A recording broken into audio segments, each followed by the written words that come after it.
प्रयाग में समस्त महात्मा मुनियों द्वारा किए गए यज्ञ में दक्ष का भगवान शिव को तिरस्कार पूर्वक शाप देना तथा नंदी द्वारा ब्राह्मण कुल को शाप देना, भगवान शिव का नंदी को शांत करना। ब्रह्मा जी कहते हैं, नारद, पूर्व काल में समस्त महात्मा मुनि प्रयाग में एकत्रित हुए थे। वहां सम्मिलित हुए उन सब महात्माओं का विधि विधान से एक बहुत बड़ा यज्ञ हुआ। उस यज्ञ में सनकादि सिद्धगण, देवर्षि, प्रजापति, देवता तथा ब्रह्मा का साथ साक्षात्कार करने वाले ज्ञानी भी पधारे थे। मैं भी मूर्तिमान, महातेजस्वी, निगमों और आगमों से युक्त हो सपरिवार वहां गया था। अनेक प्रकार के उत्सवों के साथ वहां उनका विचित्र समाज जुटा था।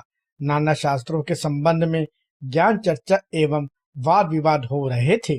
मुने उसी अवसर पर सती तथा पार्षदों के साथ त्रिलोकी हितकारी, सृष्टिकर्ता एवं सबके स्वामी भगवान रुद्र भी वहां आ पहुंचे। भगवान शिव को आया देख संपूर्ण देवताओं, सिद्धों और मुनियों ने और मैंने भी भक्ति भाव से उन्हें प्रणाम किया और उनकी स्तुति की।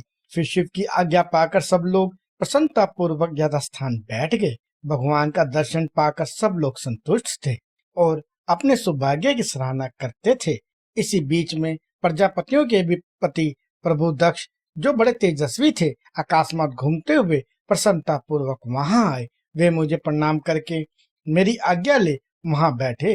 दक्ष उन दिनों समस्त ब्रह्मांड के अधिपति बनाए गए थे, अतएव सबके द्वारा सम्मानीय थे, परंतु अपने इस गौरवपूर्ण पद को लेकर उनके मन में बड़ा अहंकार था, क्योंकि वे तत्व ज्ञान से शून्य थे। उस समय समस्त देवर्षियों ने नतमस्तक हो स्तुति और प्रणाम के द्वारा दोनों हाथ जोड़कर उत्तम तेजस्वी दक्ष का आदर सत्कार किया। परंतु जो नाना प्रकार के लीला विहार करने वाले, सबके स्वामी और उत्कृष्ट लीलाकारी स्वतंत्र परमेश्वर हैं, उन महेश्वर ने उस समय दक्ष को मस्तक नहीं झुकाया। वे अपने आसन पर बैठे ही रहे, खड़े होकर दक्ष का स्वागत नहीं किया। महादेव जी को वहां मस्तक झुकाते न देख मेरे पुत्र दक्ष प्रजापति मन ही मन अप्रसन्न हो गए। उन्हें रुद्र पर सहसा क्रोध हो आया। वे ज्ञान शून्य तथा महान अहंकारी होने के कारण महाप्रभु रुद्र को क्रूर दृष्टि से देखकर सबको सुनाते हुए उच्च स्वर में कहने लगे। दक्ष ने कहा, ये सब देवता, असुर, श्रेष्ठ ब्राह्मण तथा ऋषि मुझे विशेष रूप से मस्तक झुकाते हैं, परंतु वह जो प्रेतों और पिशाचों से घिरा हुआ महामंसवी बनकर बैठा है, वह दुष्ट मनुष्य के समान मुझे क्यों प्रणाम नहीं करता। शमशान में निवास करने वाला यह निर्लज जो मुझे इस समय प्रणाम नहीं करता, इसका क्या कारण है। इसके वेदों कर्म लुप्त हो गए हैं। यह भूतों और पिशाचों से सेवित हो मतवाला बना फिरता है और शास्त्र विधि की अवहेलना करके नीति मार्ग को सदा कलंकित क्या करता है। इसके साथ रहने वाले या इसका अनुसरण करने वाले लोग पाखंडी, दुष्ट, पापाचारी और ब्राह्मण को देखकर उद्दंडता पूर्वक उसकी निंदा करने वाले होते हैं। यह स्वयं स्त्री में आसक्त रहने वाला तथा रति कब में ही दक्ष है, अतः मैं इसे शाप देने को उद्यत हुआ हूँ। यह रुद्र चारों वर्णों में पृथक और कुरूप है, इसे यज्ञ से बहिष्कृत कर दिया जाए। यह शमशान में निवास करने वाला तथा उत्तम कुल और जन्म से हीन है, इसलिए देवताओं के साथ यह यज्ञ में भाग ना पाए। ब्रह्मा जी कहते हैं, हे नारद, दक्ष की कही हुई यह बात सुनकर भृगु आदि बहुत से महर्षि रुद्रदेव को दुष्ट मानकर देवताओं के साथ उसकी निंदा करने लगे। दक्ष की बात सुनकर नंदी को बड़ा रोष हुआ, उसके नेत्र चंचल हो उठे और वे दक्ष को शाप देने के विचार से तुरंत इस प्रकार बोले। नंदीश्वर ने कहा, अरे रे महामूढ़, दुष्ट प्रजापति शठ दक्ष, तूने मेरे स्वामी महेश्वर को यज्ञ से बहिष्कृत क्यों कर दिया। जिनके स्मरण मान से यज्ञ सफल और तीर्थ पवित्र हो जाते हैं, उन्हीं महादेव जी को तूने श्राप कैसे दे दिया, जिन्होंने इस जगत की सृष्टि की, जो इसका पालन करते हैं और अंत में जिनके द्वारा इसका संहार होगा, उन्हीं इन परमेश्वर रूप को तूने श्राप कैसे दे दिया। नंदी के इस प्रकार फटकारने पर प्रजापति रोष से आग बबूला हो गए और उन्हें शाप देते हुए बोले, अरे रुद्रगणों, तुम सब लोग वेद से बहिष्कृत हो जाओ, वैदिक मार्ग से भ्रष्ट तथा मनुष्यों द्वारा परित्यक्त हो पाखंडवाद में लग जाओ और शिष्टाचार से दूर रहो।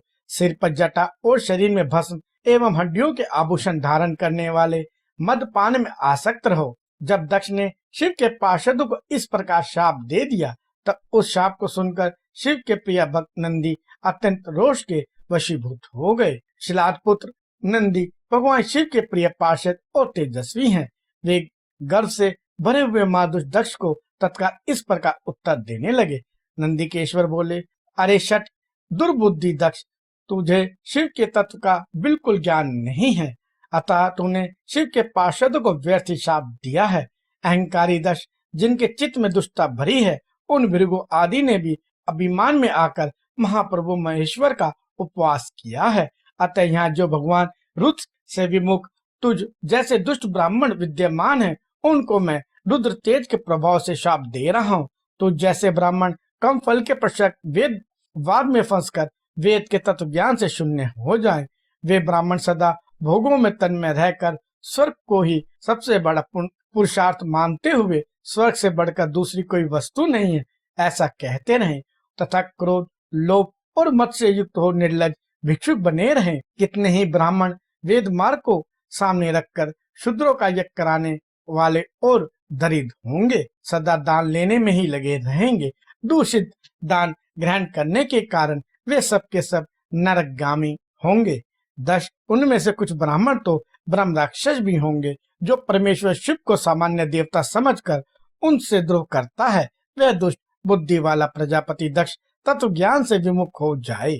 यह विषय सुख की इच्छा से काम रूपी कपट से युक्त धर्म वाले गृहस्थ आश्रम से आसक्त रहकर कर्म कांड का तथा कर्म फल की प्रशंसा करने वाले सनातन वेदवाद का ही विस्तार करता रहे।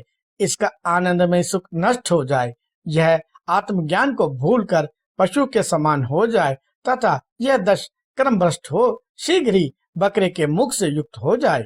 इस प्रकार कुपित नंदी ने जब ब्राह्मणों को और दक्ष ने महादेव जी को शराप दिया, तब वहां महान हाहाकार मच गया। नारद, मैं वेदों का प्रतिपादक होने के कारण शिव तत्व को जानता हूँ, इसलिए दक्ष का यह शाप सुनकर मैंने बारंबार उसकी तथा भृगु आदि ब्राह्मणों की भी निंदा की। सदाशिव महादेव जी भी नंदी की यह बात सुनकर हंसते हुए मधुर वाणी में बोले। वे नंदी को समझाने लगे। सदाशिव ने कहा, नंदिन, मेरी बात सुनो, तुम तो परम ज्ञानी हो, तुम्हें क्रोध नहीं करना चाहिए। तुमने भ्रम से यह समझकर कि मुझे श्राप दिया गया, वैठी ब्राह्मण कुल को श्राप दे डाला।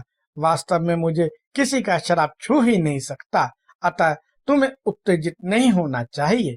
वेद मंत्राक्षर में और सूक्त में है, उसके प्रत्येक सूक्त में समक्ष देवधारियों के आत्मा परमात्मा प्रतिष्ठित हैं, अतः उन मंत्रों के ज्ञाता नित्य आत्मवेदता हैं।